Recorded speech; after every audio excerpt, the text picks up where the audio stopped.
ये देखिए दोस्तों, हम लोग का घर में आग लग गया, सब जल गया।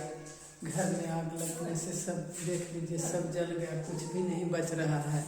अब कैसे हम लोग क्या करेंगे दोस्तों? जल्दी जल्दी लाइक कीजिए, शेयर कीजिए, फॉलो कीजिए, जल्दी जल्दी शेयर कीजिए दोस्तों। ये कुछ भी नहीं बच रहा है दोस्तों, देखिए सब जल गया।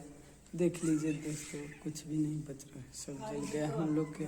जल्दी जल्दी शेयर कीजिए, जल्दी जल्दी ग्रुप में बांटिए, देखिए ग्रुप में भेजिए, देखिए शेयर कीजिए, ज़्यादा से ज़्यादा फॉलो कीजिए, ज़्यादा से ज़्यादा शेयर कीजिए दोस्तों। देखिए हम लोग के तो घर में आग लग गया। ये देखिए सब छत सब जल गया। देखिए कुछ भी नहीं बच रहा है दोस्तों, देख लीजिए।